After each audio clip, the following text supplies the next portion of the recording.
This is extraordinary. Prince Harry's Daily Mail disaster, because that's what I'm calling it now, has just been exposed as the biggest scam in legal history. But what's astonishing is that the person who has just exposed that scam is Gavin Burrows, the man who for a long time Prince Harry was relying on to bring this case. He was relying on his completely bullshit information to try and take down the Daily Mail, take down reporters like Rebecca English, the head of the Royal Rota, and Charlotte Griffiths, his former close friend and pill-on-tongue buddy. So all of this is completely insane, and we are learning of it after Gavin Burrows decided to give his first interview since the case to Tara Brown of 60 Minutes Australia. His revelations are just astonishing. I'm going to show you exactly what went down. Then we'll get analysis with Brittany, editor of the Royal News Network. Okay, so that is the dude who Prince Harry decided, I'm just going to trust everything he says, okay? Problem is, Tara Brown started exposing Gavin Burrows' lies, comparing what he had said in a major BBC documentary that I also participated in, and I stand by every word, from 5 years ago with Amal Rajan. Okay, so total 180. And I'll tell you what is increasingly insane. And you'll know that Lady Colin Campbell and I have been talking about this for years, because the people who were paying Gavin Burrows a sum of, wait for it, £75,000 to give them the information that they needed to try and bring down the Daily Mail was an organisation called Byline Investigates. Oh, the same organisation that had tried previously to destroy me with total lies, working once again with Prince Harry.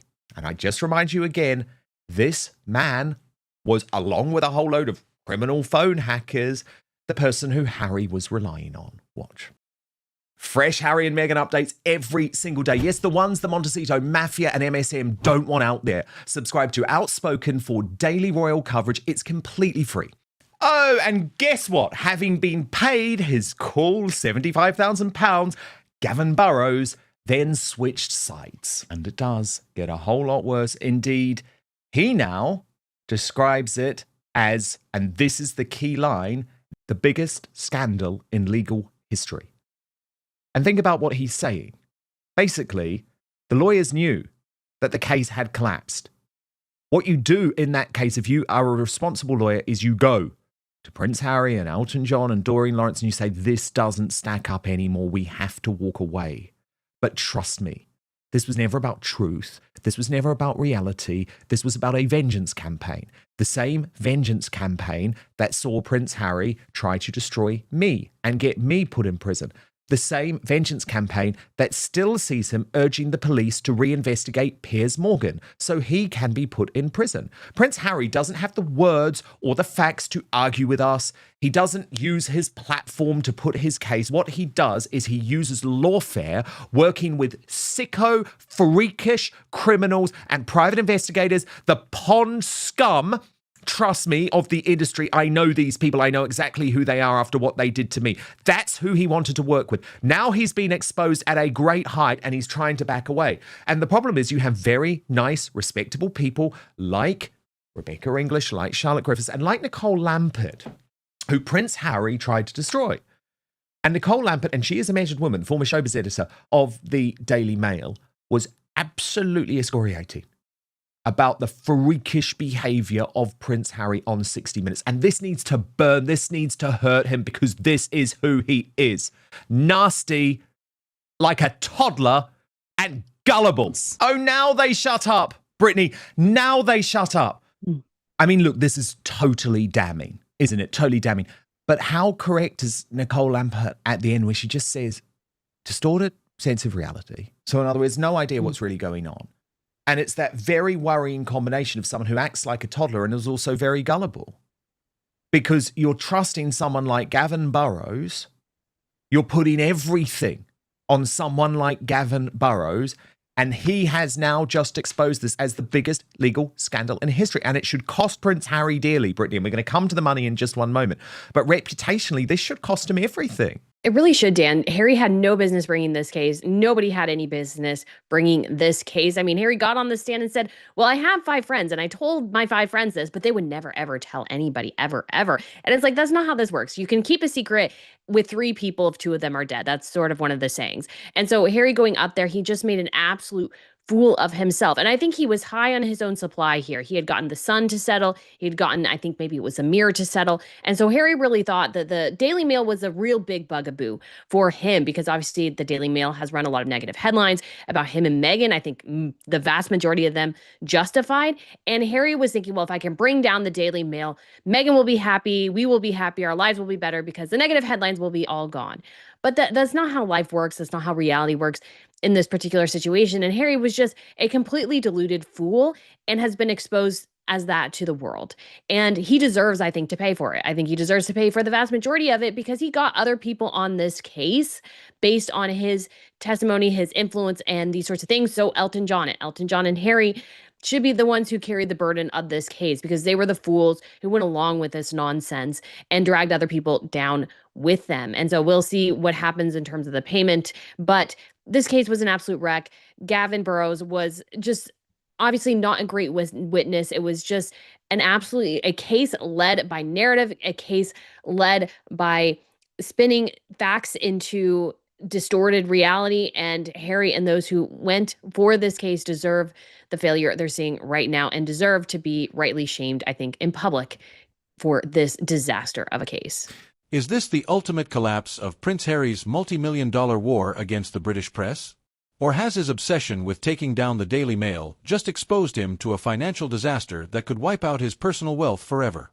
The High Court lawsuit brought by Prince Harry, Sir Elton John, and other high-profile figures against associated newspapers has descended into total public destruction. Gavin Burrows, the very private investigator Harry relied on to build his case, has turned rogue in a bombshell 60 Minutes interview with Australia's Tara Brown, calling the entire legal push the biggest scam in legal history. Dan Wootton and royal commentator Brittany are breaking down the aftermath. Associated Newspapers is coming for blood, demanding a staggering £34.5 million in legal costs, leaving Harry and his celebrity co-claimants facing a brutal £18 million shortfall that their legal insurance will not touch. Let's look at how this legal crusade completely fell apart. For years, Prince Harry's legal team built their claims of phone hacking and illegal surveillance on statements from private investigator Gavin Burrows. Burrows was the man who previously claimed on a 2021 BBC documentary that he targeted Harry's ex-girlfriend, Chelsea Davy. But when questioned by Tara Brown on 60 Minutes, Burrows did a total 180. He claimed his previous quotes were heavily edited and sensationalized by the BBC, and outright denied carrying out illegal phone hacking for the Daily Mail. Even worse, Burrows alleged that an organization called Byline Investigates paid him £75,000 to provide information that was then used to convince Harry and other celebrities to sign on to the lawsuit. Burrows claims that when he realized the legal claims were built on made-up assertions, he contacted the Daily Mail's legal team directly, switching sides and tanking Harry's entire trial. Well, let's come to those stats, Brittany, that you talk of, the financial stats, because I do believe Harry should face a personal financial penalty for this. If he does not, then what is to stop others bringing these types of spurious cases? And can we just remember for a second, the lives of people like Nicole Lampard, like Rebecca English, like Charlotte Griffiths have been, like Katie Nicholl, who was battling cancer. By the way, stress is absolutely terrible if you're fighting cancer. And it ruined their lives for years. So he needs to face a financial penalty for this. Here's what happened during that costs hearing last week. This from the London Times that reports the high-profile group, which includes the Prince, Sir Elton John and Baroness Lawrence of Clarendon, have been asked to foot Associated Newspapers £34.5 million of legal costs. The celebrities, and this is where the math is interesting, have legal insurance covering £16.2 million, which would leave them more than £18 million short. They are also being asked to pay an initial $10 million, this is all in pounds, by the way, so it's much more in American dollars, towards the total costs within 14 days. Now, Anthony White, he's the KC representing the Daily Mail, told the court that the pair invidiously suggested that their case during the 46-day trial was wholly ignored. That's specifically, by the way, referring to Prince Harry and Doreen Lawrence, because Brittany, we reported on this at the time.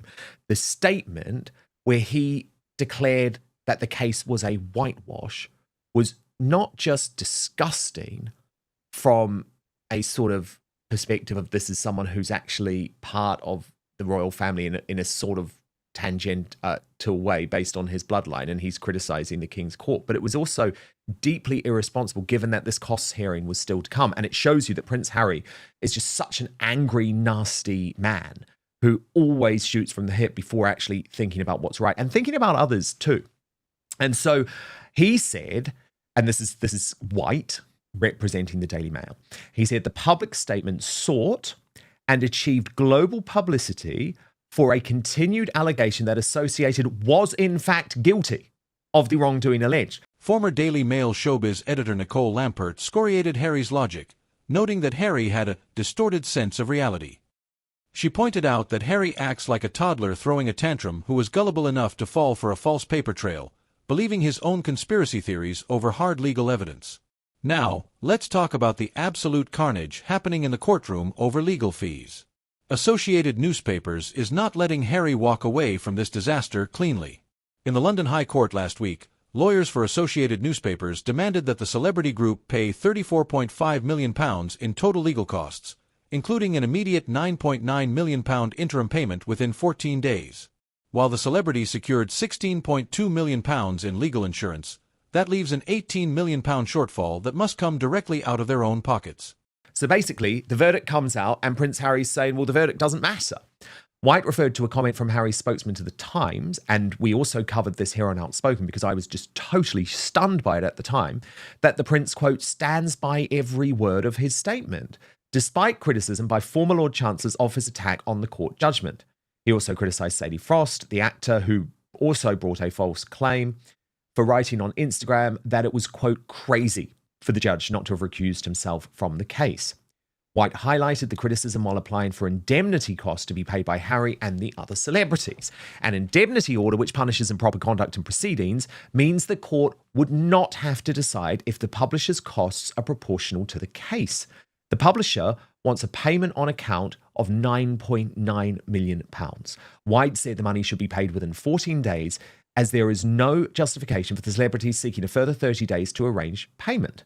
Associated Newspapers calculated that its legal costs in the case totaled $34.4 million. Now, a KC called Nicholas Bacon was representing Prince Harry and the other celebrities, Brittany. He said that any application for permission to appeal the judgment had been delivered until after a ruling on the legal costs issue. So in other words, they still haven't completely ruled out an appeal, which is just nuts. And I would surely argue, Brittany, just a negotiation position, because if they honestly went through with an appeal after this, I mean, Harry would just deserve to be bankrupt because in my view, it would just be overturned and he's wasting more time and wasting more money. But Bacon, and this is Harry's lawyer, let me just remind you, said that Associated Newspapers' eye-watering costs were £18.6 million more than the budget agreed by the court shortly before the start of the trial.